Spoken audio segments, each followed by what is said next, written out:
Hello, everyone. So it's hack secret time. We've been waiting for this for a month. Quite some work to get this all started, but luckily we're here now already. Glad you enrolled. Glad you're also able to make the kickoff. I assume, like I just said, that a lot of people are not going to make this. That's why we're recording the whole process. We'll be recording every workshop, showcase, and everything from now on, and aim to post it basically as soon as possible, so that people can keep up and work asynchronously if they want to. The whole hackathon will be online, but there's direct support, and I think that's where we want to get started. So I say, yeah, welcome to Secret Network. I'll give a quick intro about Secret, about our roadmap, what's happening, developer tools are available. Also, a quick introduction about Sean, who is my colleague here to do the hackathon with me and myself. And yeah, then we'll just go over some of the finer details, link you to the right pages, and see if people can get started, make some teams, and help you get set up. So first, a little bit about myself. I'm Gijs from the Netherlands, but in Secret Network, or widely here, I'm mainly known as Ertemann. I do developer relations for Secrets. Started basically at Secret in early 2022 as a educational content creator, and moved further and further till I got to be able to create some of these awesome events for you, but also work a lot on the documentation and work with the apps to help them get set up. I'm a big Cosmos tech stack maximalist. Come from the Cosmos ecosystem, basically, big IBC proponent, also relay transactions. The background in physics. So although I know how to code, it's mostly Python related to machine learning, and I never made a smart contract myself. But can guide you hopefully to the correct resources. And together with Sean, who is a contract dev, I think we have more than enough power to help you. And then most of all, I'm a privacy aficionado. And then I actually quickly wrote this up, Sean, about you. I don't know if you're able to speak as well. Maybe you can introduce yourself at these points. Hello, everybody. My name is Sean Rad. I do DevRel for Secret Network. I love this write-up, Ertemann. I wouldn't say I abandoned Solidity for privacy. I definitely left it to my former days. I started by building on Ethereum, and my first ever hackathon experience was at ETH NYC, and then I did Hack FS. But I'm really excited to be launching this hackathon with everybody here because my first ever Ethereum hackathon, when I joined, I was a new developer. I had very little Solidity experience, very little front end experience, and I was very nervous to be around so many talented devs. But that ended up being what really kicked me off into my entire development career. And just having that mutual energy of being excited to build things with other people, it ended with me having my first ever DApp.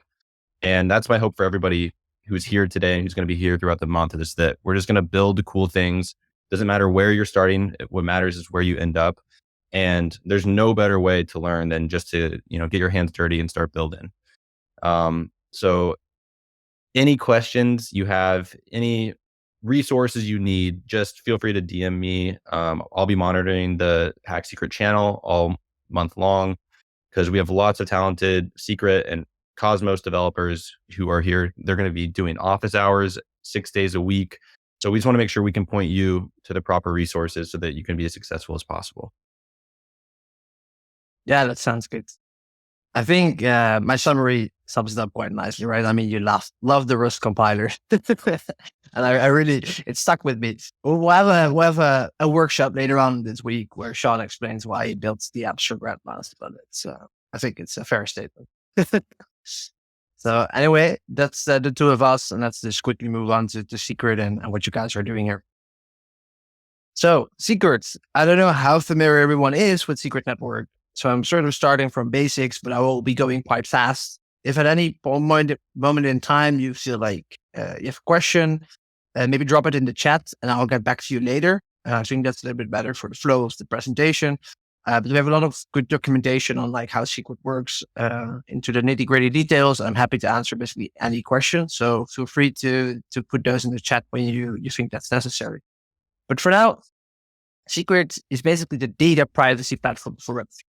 And what that means is that Secret is the only network where you can work or like develop with confidential smart contracts. Smart contracts where the input, the output, and the state is encrypted by default. So you allow yourself to work with this private information, and the only persons or the only people who are basically privy to this information and can work with it are the user who makes the transaction and the contract itself. So the user on the chain sort of have this relationship with each other. They share the secret and they can work together, but nobody else besides the user is able to see what kind of data you put in.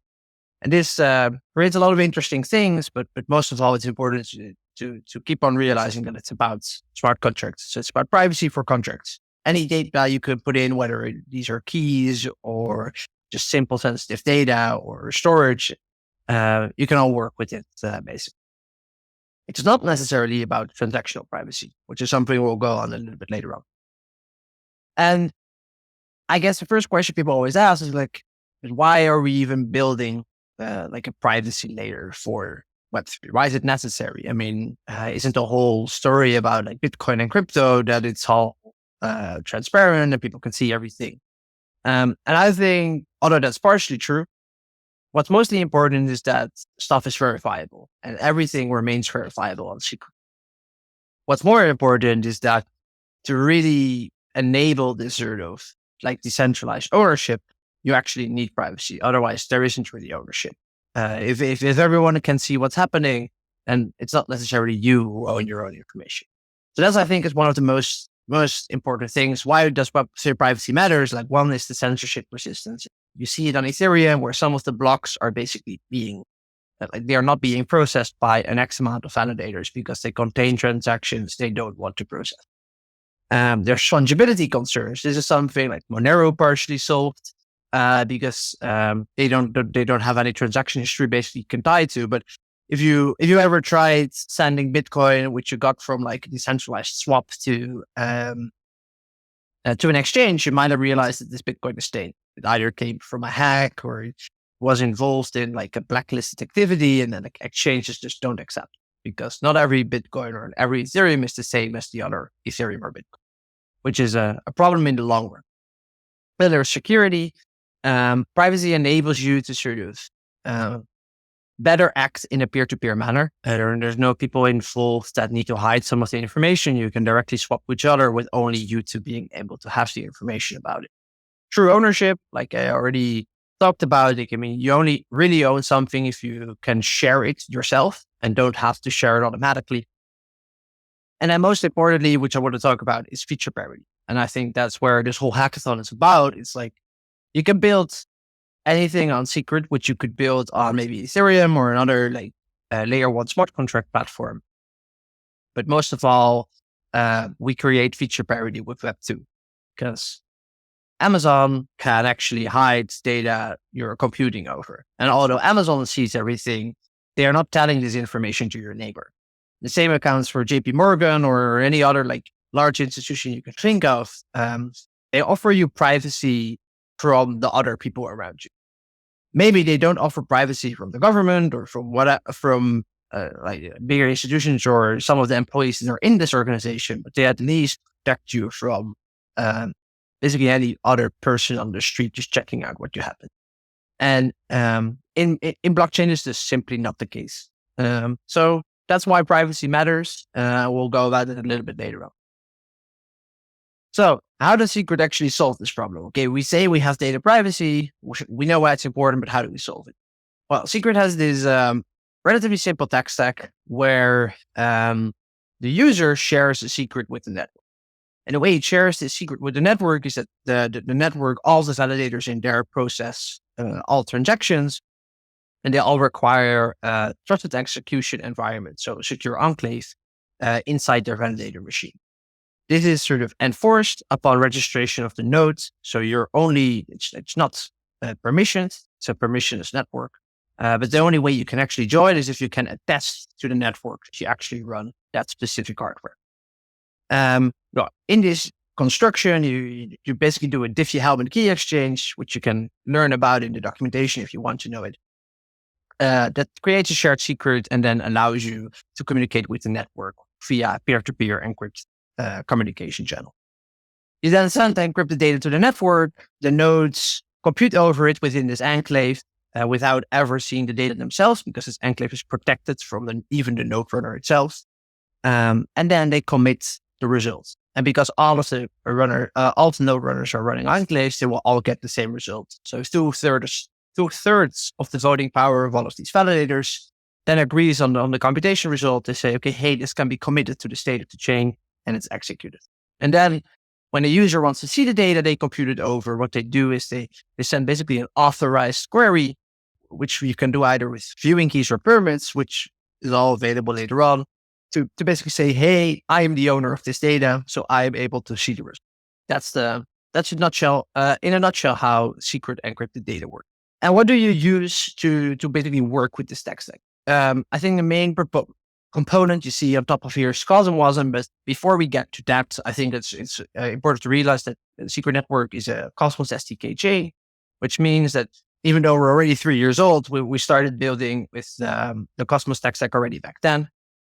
I think we're currently on version 0.45 or something, but the Cosmos SDK is basically a framework which allows people to make layer 1 chains that run a specific consensus engine, which is called Tendermint Core.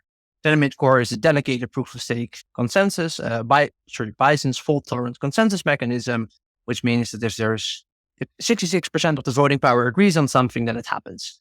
So it's slightly different than, for example, a Nakamoto consensus, which runs this 50-50 trade-off instead. So it favors security over license, basically. And then lastly, there's this IBC protocol, which also comes from the Cosmos tech stack, and could dive into this for hours. But the gist of IBC is that if you run a network which can run light clients on their own chain, for a good example of that is the Cosmos SDK. And I think currently the only chains that are connected over IBC are Cosmos SDK chains. You get this automatic connection basically between your chains. So you can say, hey, I am secret. I want to communicate with, for example, the Cosmos Hub or with Osmosis. And you're basically allowed to do that directly. You just create a channel between the two chains. And after that, relayers, which are permissionless actors in the ecosystem, can transfer packets between the two chains. And these packets can be anything. So they can be messages, like contract-to-contract messages, or they can be transfers of tokens, for example. So the main use case currently is people sending tokens through the whole ecosystem. But what you actually can do is you can execute contracts on other chains, or you can query data from other chains, also directly over IBC. Yeah, so this is a trust minimized bridging solution, which is part of like the Cosmos tech stack. And then coming back to COSM WASM, which is the top part. What is COSM WASM? COSM WASM is basically a module for a Cosmos SDK chain to integrate, which allows you to work with smart contracts. And these smart contracts are written in Rust. They follow a specific framework, which is the COSM WASM framework. But they're basically really familiar to anyone that has developed either in Solidity or already in Rust, because they just follow a similar structure. As soon as you make this Rust contract, it then compiles into WASM, so WebAssembly code. So it means you have both a very low level language to work with, Rust, which has a very, very, very good compiler, which actually could transfers all kinds of errors out. You also have this very fast execution binary code, which is the WASM part of it. So COSM WASM is basically sort of a mega secure version of Rust smart contracts, and you really dive deep into using this if you're going the smart contract route in this hack. So we just talked a little bit about the whole overview. What do we build with? What's the tech stack? A very quick overview, but where did it all come from? Well, Secret is now a mainnet for 3 years already. I think April 2020 is when the Secret Network mainnet went live.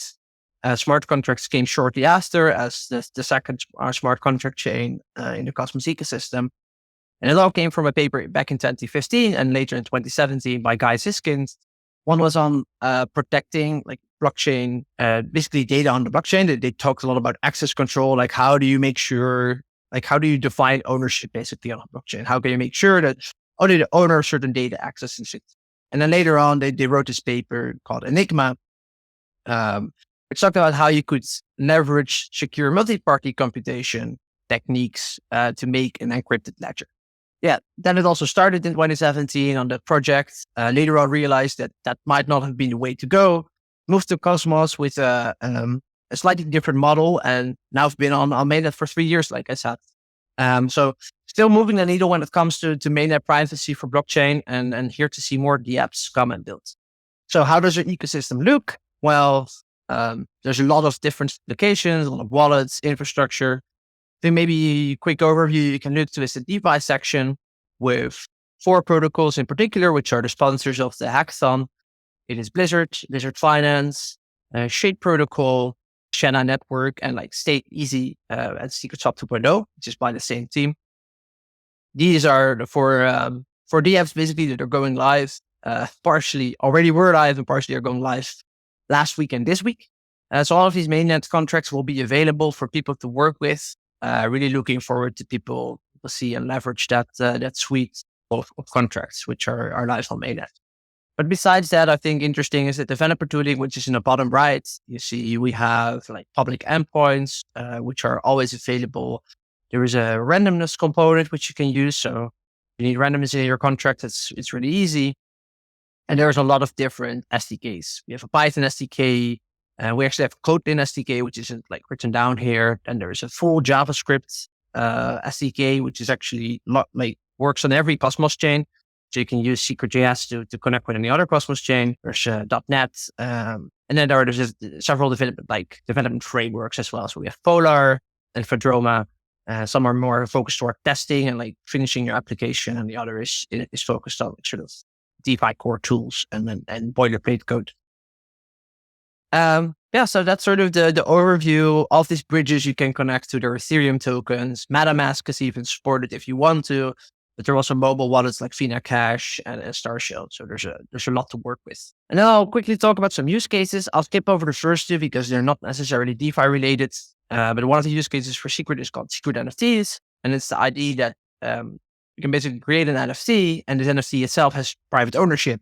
More importantly, you can add private data inside of the NFT. And so that means that only the owner can see data which is inside the NFT. And this can be as simple as like a different picture, but it can also be as complicated as an encryption key, which is then linked back to an IPFS file, which decentralized streams a certain like piece of content you want to see, or it opens up a music collection. But there are various different applications which are using this. I think a very cool one is Equity, to quickly mention. They do like decentralized Spotify using access control and subscription mechanisms via secret NFTs. But like you see on the right side, there are like more use cases to that: ticketing and real life access to items, evolving NFTs, or for example, things that basically require privacy. Then there's a data and security use case or track you can think of. I've highlighted 3 applications here. They're called Alter Network, Dips Domains, and then the bottom one is actually called The Shield or The Locker by Pri-Fi Labs. Data security, it caters towards a lot of different use cases, but I think one I'll quickly mention is Alter Network does private communications. This is actually completely peer-to-peer, so their encryption is not reliant on secrets. But a big problem in like peer-to-peer communication is the verification of like the sender of the message. Not as in you don't know who the sender is, but more so like that the timing is correct, that the channel wasn't like used by someone else. So there are some questions to be fixed there. That's what Alter Network does. They commit every single message to the chain, so you have a verified peer-to-peer encrypted message service. That is also very easy to log into because you can simply use your wallets basically to log in. But the cool thing about what they do with these wallets is that they store your private key of your like login session on the network. So you basically have a walletless way going into Alter Network. And that walletless way is actually being expanded. So Secret Labs and other entities are working on storing a potential private key of a wallet on chain and then having the chain execute transactions for you, which basically creates a zero barrier effort to get into decentralized ecosystem. This doesn't only work for Secret, by the way. This could be a wallet that works on Ethereum, for example, if you want. But then there is also like Dips Domains are working on private domain services. So they make like hosting, they basically host domains. But you also can buy like the extension. So you can buy a .secret extension, for example. And then the storage of mnemonics together with MPC and secret contract. Well, lastly, I want to talk about the DeFi applications on Secret or like things you can think of. And that's like basically where this whole hackathon is tailored towards, right? So because secrets contract data is encrypted by default, there's actually no front running on secret. If you commit a swap, then it will be in the mempool encrypted before it's executed. And even the validators can't see what's being executed. So they can't order your transactions in a different way in order to benefit of that ordering. So MBV basically doesn't exist on secret. And this means you can, by definition, you basically create zero front running DEXs. And I think, as far as I know, this is still the only front running resistant DEXs that exist. But besides that, there are a lot of other cool things which are created by having sort of these private tokens to work with. And I think the coolest one is sort of private liquidation points by far, which is the idea that if you land on Aave or Compound, then people can see when you would be liquidated, basically. Secret, this is not visible. So you can create a liquidation engine that acts upon liquidation points that are unknown. And that makes a really cool system where users have like a level of protection that they don't have on any other chain. But also the interactions are like completely hidden. So I can share with you my wallet, but you won't be able to see what exactly I'm swapping, how big position, like what the size of my positions are, what I'm yielding, etc. This is all protected under secret. Now here I mentioned Blizzard, Shanna Shades. We have Secret Swap and Stake Easy are also part of the hackathon. And then there is a lot of other applications that are working in this space. So after this whole use cases, I'll take a quick break or like detour, talk a little bit about like what Secret is doing in the future, where we're working towards. I'm not going to deep dive into all of the encryption techniques that are available, but feel free to check out an article which was created, I think, 2 to 3 months ago now. It was called Beyond CK Part 2. It explains every single method of basically getting computational privacy on mainnet in depth. So it talks about fully homomorphic encryption, it talks about secure multi-party computation, trusted execution environments, and zero-knowledge proofs, all in a blockchain context. But I wanted to disperse that article in like a very simple slide and do it in one way. So I'll quickly go over these 4 methods and then explain why I think this is important to know. So first, fully homomorphic encryption is a way to get privacy on your blockchain. And the simple statement of what it does is it encrypts all data and then copies it over. It's an awesome technique that is very slow, but it's immensely private. If it's not broken, if it's not hacked, then it's basically always private. So it's the biggest assured privacy form you can get, but it's very hard to use in a blockchain sense. Then we have secure multi-party computation. It's basically, if I give a lot of people a very small random bit of the data and I'll give them a small bit of the computation, then they won't know what the entire input and the entire result is. So we ensure privacy by that. The problem, however, is that if they decide to combine all their data pieces, then they wouldn't. So in secure multi-party computation, there is a collusion problem. As long as people don't collude, there's privacy. And we go to trusted execution environments. So this is what Secret uses currently.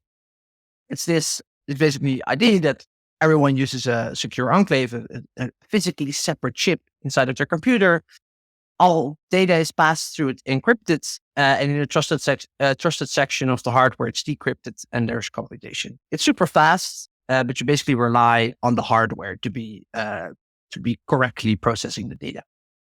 And then lastly, there's zero-knowledge proofs, which is the biggest hit of this year, and it is the idea that I can prove anything I do without giving you the actual data I did or the actual computation I did. So what happens is you do the computation yourself. It uses zero-knowledge proof to prove that you did it correctly. The problem with zero-knowledge proofs, however, is they're very fast and they're secure, but you're basically unable to combine data because I cannot do a computation over data I don't know. So the only way to prove that I, for example, made a certain bid and your bid was higher or lower than mine is if I know your actual bid. So privacy is lost in that sense.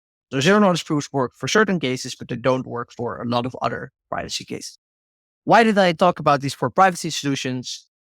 Very simple idea is that what if we don't rely on a single use case, but we combine them to give a very good privacy suite? Well, that's what Secret is working towards. It's called Secret 2.0. Oh, sorry, I have to quickly move back. It's called Secret 2.0.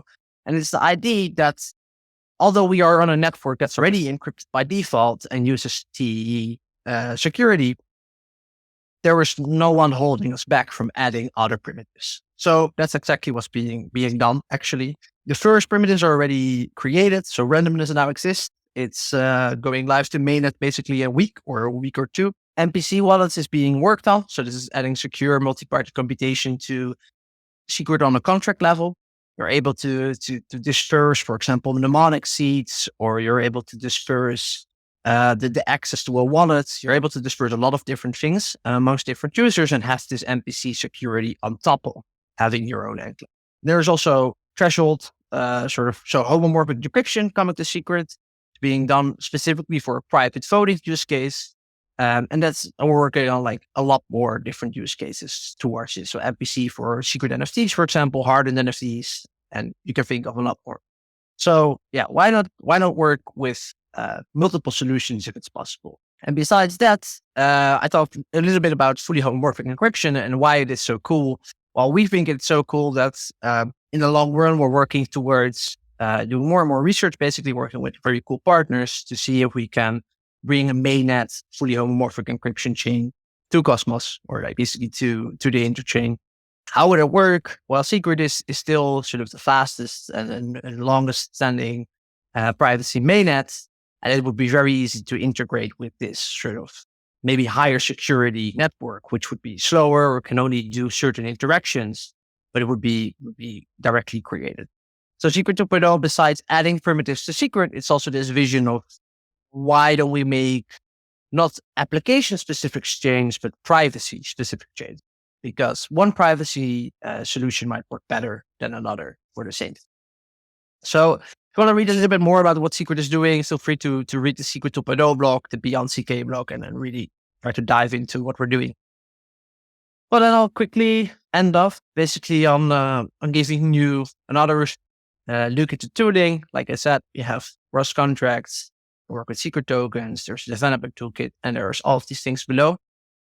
All of this information is listed in the documentation. So feel free to go take a look there, basically after this meeting if you want to.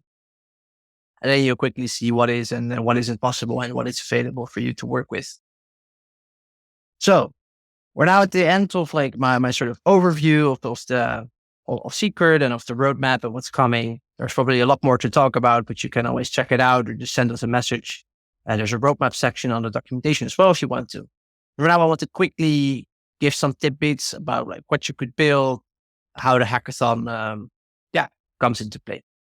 So for now, what to build, I think the answer is sort of DeFi. I have 2.0, but it should be 3.0, or layer 2 DeFi, as I would call it, which is the idea that you don't work with a single protocol, but you combine protocols or you combine existing contracts to make interesting solutions. I think that the biggest hub where we see this happen is Arbitrum right now. There's this GLP token and the GMX exchange, but GLP is actually being used on like countless other protocols, whether it be insurance or options or looping strategies or whatever, but you can use GLP everywhere. And it creates a very interesting system where you have yield on top of yield on top of yield, or like product on product. And I think most of all, what's important about this is that it cements liquidity. So it creates a system where people can rely on certain things always existing or being very high liquidity to work with.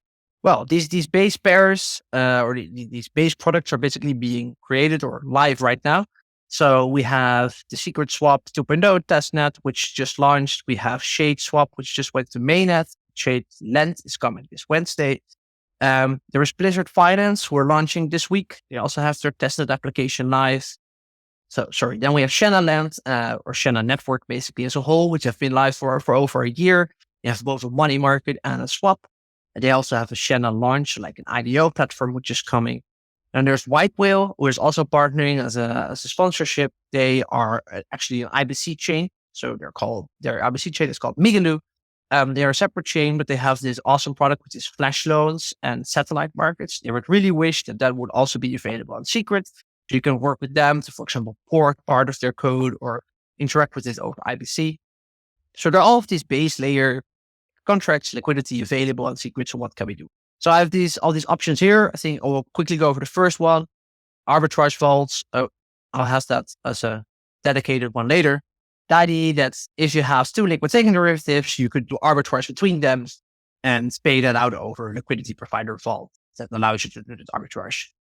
You can do margin trading with money markets. So for example, I could use my secrets to borrow USDC on Shena Lens.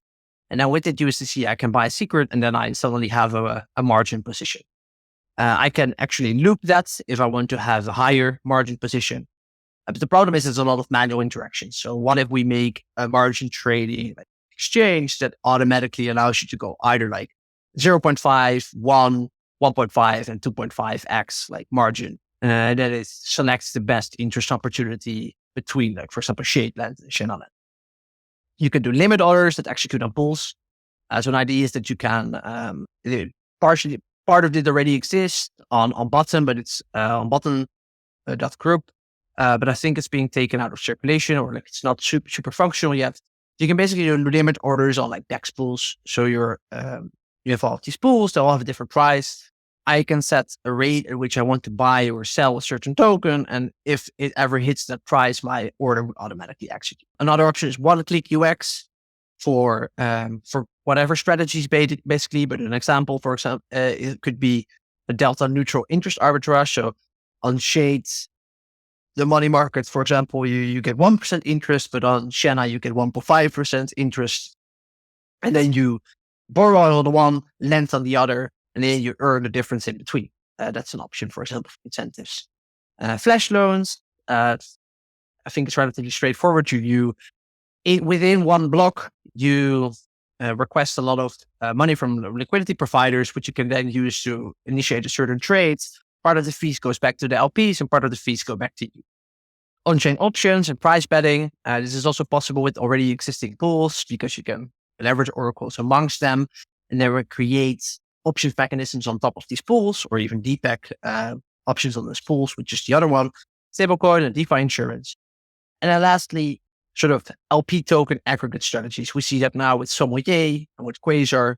They basically create these strategy systems, these automated strategies that do certain things. So maybe they do momentum trading, or they follow the market based on indicators, or they allow you to liquidity provide in different pools and then compound your yield into a certain token. But all of these sort of aggregate strategies are really important for like institutions or people who have less interest or know less about DeFi, and they want to instantly like have a strategy that earns them on top of, for example, USD or on Secret or on Atom. And they would be able to use that across all of these different base layers. So these are some ideas you could work with, but there will be more in the hackathon, and all of the sponsors have actually provided their own list of ideas as well. And I'll quickly dive into maybe one example to see how you could, for example, code such a contract, like what kind of stuff goes into it. And I think I took a relatively simple example, which is the liquid staking derivative arbitrage vault. So how would this work? A vault in general is basically already means that you have to put something in it, right? So the vault here is the contract. It's one and the same thing. So what would happen is any user that wants to earn with this vault commits a staking derivative or the native secret. So for example, they can commit S secret, stake secret, which is a shade. They could stake a derivative SE secret, which is by stake easy. B secret is also by stake easy, and then stake secret, which is by Stride, which isn't yet out, but it could be out relatively soon. Basically. So you commit one of these assets into the vault. Maybe there's a lower fee if you commit certain assets dependent on like the balance in the current pool. And then what happens is this contract gives you LP tokens back. And these LP tokens represents an aggregate of all of these staking. So we move to point 3. This vault now has like a lot of assets, right? Which it can do trades with. So it could, for example, execute an arbitrage like system between all of these staking derivatives. So you could say, okay, if stake secret and SE secret like differ in value, then what I will do is I will convert my stake secret into SE secret. And then in the meanwhile, both are still compounding, right? At the same time, because they're both earning the staking APR. So there's no potential loss. However, if it would be between secrets and staked secrets, then it would have to account for like potential loss in APR basically. But anyway, you could build like an arbitrage system basically in this Rust contract that executes, it constantly checks and then it executes certain trades. And then this revenue is automatically compounded. Like every staked secret you get, you just keep it into the pool, and the LP token users have just constantly becomes worth more and more because there is more staked secret or like LSD secret inside the vault. Then what's so interesting about this is not that it earns something and that the people can maybe claim revenue, but that you would actually be able to use this LP token now in other DEXs or in other systems. So you could go back to Sienna Lens and then use, instead of staked secret itself, you use this vault LP token, which earns more than staked secret because it has this arbitrage revenue. And then you use that to, for example, loan USDC. But every time that the default token becomes worth more and more, you're basically repaying your USDC loan, right? Your margin keeps decreasing and decreasing. So you can actually do certain things like self-repaying loans, or you can do looping to earn the arbitrage over like more assets. Basically, there are all kinds of interesting things you can do. And how would it benefit the owner? They can, for example, implement like a small fee that then aggregates to a certain address, which they can have themselves, or it could be a DAO, for example. And lastly, I think it's interesting that as soon as this contract or this vault would grow and it grows further and further, then you can basically start arbitraging your own token as well. So that's an example of a product you could build on secrets with the current systems already in place. And then maybe to quickly tell everyone, there is going to be a presentation tomorrow by Waffle. I see he's also here in the chat. Actually, he works with Lodestar Finance, but has a very large DeFi background. He will be talking about the curve, more about, what else were we talking about? Like a lot of different stuff, basically in DeFi with our landscape. I think Ohm is mentioned. So if you need some ideas, then definitely tune in for that tomorrow. I think it's at 2 UTC, so it's the same time. You will learn a little bit about what kind of things you could build. But that's it for us right here, right now. That was basically the start presentation, the kickoff of this hackathon. And what I want to do is quickly go to this GitHub repository, which is partially finished and partially it's not. But it will be the system for you to work with. So here you see, basically the HackSecret repository. We have a README that quickly guides you towards the sites and the challenges and the rules. There will be a lot more information later today. We've gotten some documentation from the DApps that you can use. I'll also make sure that there are some reference contracts available here. Basically, the most important document for now is the sponsors challenges. I suggest to just take today and take tomorrow to get familiar with all of these like possibilities that they posted. Also speak to each other, see if there are teams for anyone that wants to work with you basically to create something. There might be some front-end developers in the crowd who want to work with a contract developer and the other way around. But this challenges document basically anything they followed as what could be built. Please don't take this as the whole truth. You can build whatever you want. There are multiple different prices, of course, and the sponsors dedicated them to pay prices no matter what the product is going to be. So you don't necessarily have to follow the challenges listed there. They're just ideas for you to work with. But there is a lot of different things you can do with, of course.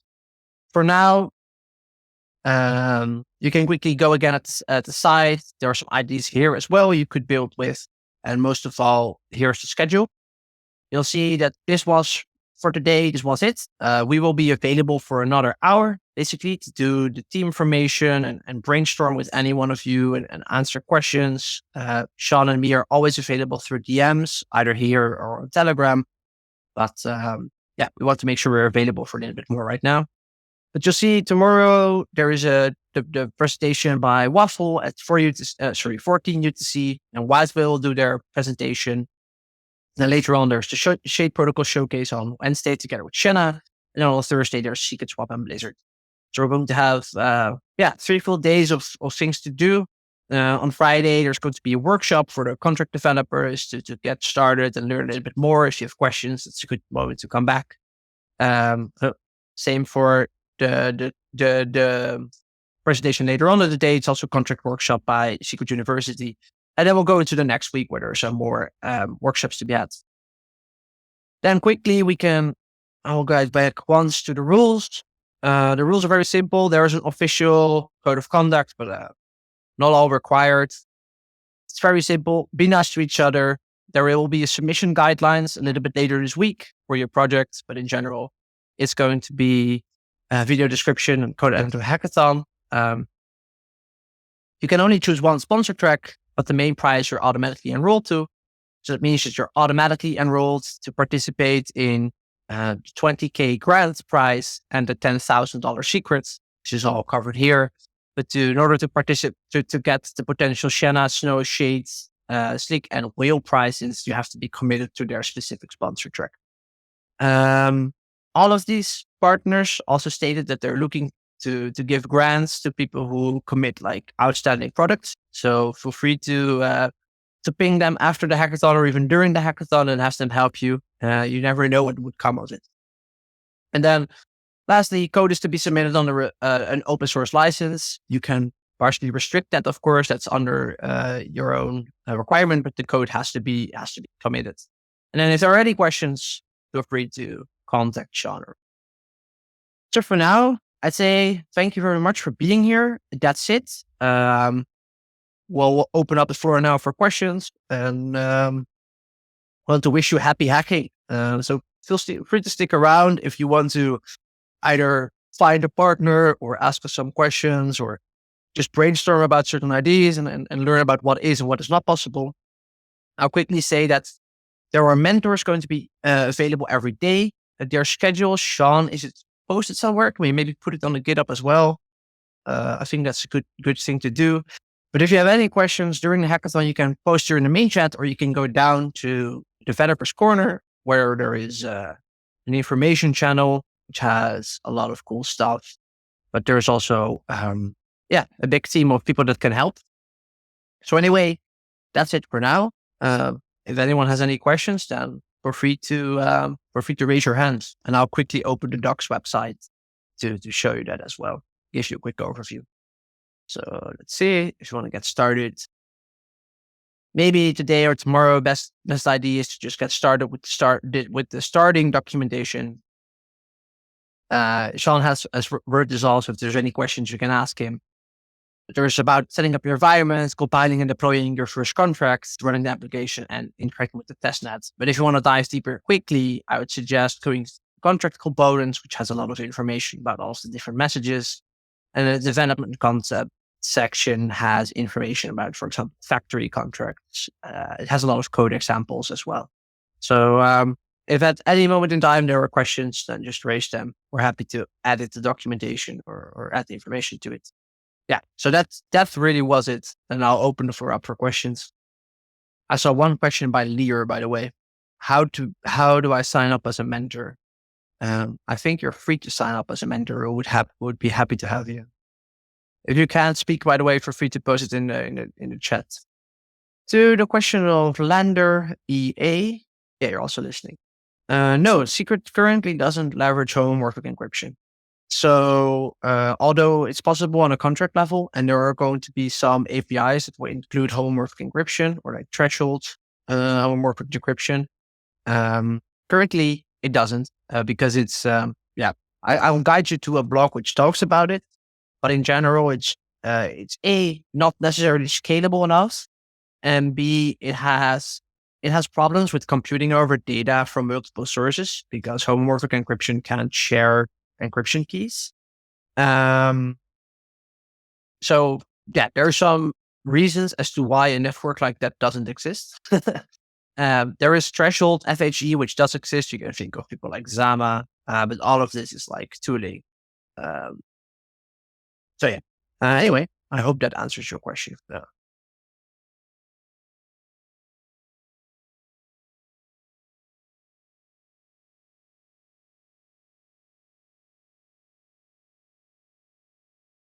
So feel free to check out the blog I just posted to you. It talks a little bit about these trade-offs and how fully homomorphic encryption could work in a blockchain setting. It's something we're currently exploring, but it's definitely not live on mainnet. Sean, do you think we skipped over anything? Any other questions by people in the chat? Feel free to do so.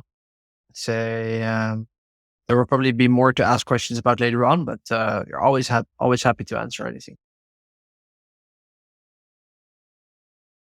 Yes, let's see. So Rainer asked, can you write that repository on the chat?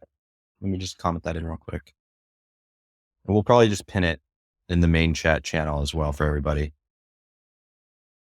And we're going to be hanging out here now after this call to just help with team formation. If anybody's has an idea or needs help finding a team, we'll be here to do that.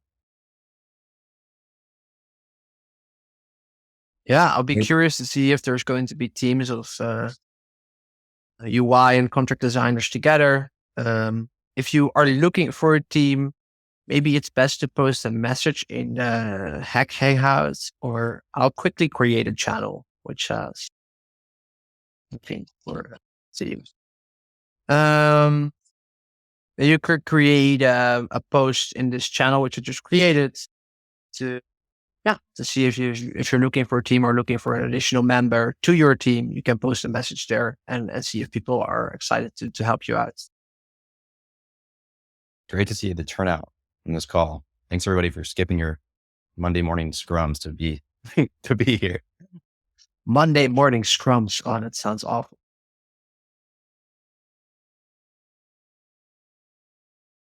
Yeah, so maybe I'll be looking for a team myself as well. I have a very interesting application I want to see built, and anyone who can do it, I'd be happy to explain it. So if there is a wasn't contract dev here who wants to get started on a project, then let me know. Maybe I have some tidbits for you.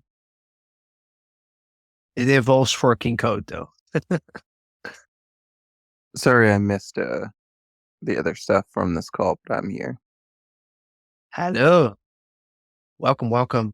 Yeah, so I see you're here as one of the sponsors. I see Udit also quickly joined in. So that's good to see. You want to say anything to the initial hackers, Ian? Good luck and be creative. And wear snow pants while you're coding. Or if there's nothing else, I think we can conclude this call and then just hop into the chat and be there for anyone who's looking to form a team. Definitely. I'll remain in this chat. So at any moment in time, feel free to speak up. I'll be here to answer any questions or just chat with anyone who has anything interesting to say. So I'll be here for another hour. Yeah. And then question by Lander, how many members can a team have? I'll quickly add that to the documentation, but it's 5. Maximum of 5 members. And that includes ChatGPT as one of your team members. That's a good one. Yeah. GPT-4 is not allowed. No, it's definitely allowed. Please use it for unit testing and then anything else that you want to include.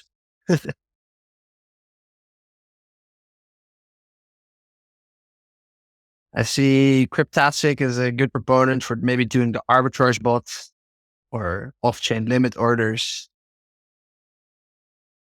I see junior year level full stack developer. Oh, if anyone has any questions for us, let me know. When Blizzard? I think I know the answer with that. I don't know if you can say. Soon. Soon.tm, right? It is. Is it safe to say winter is coming? Sorry, it's hard for me to unmute it quickly when I go back and forth between these things. But it's safe to say that blizzards are tasty in the summer and spring.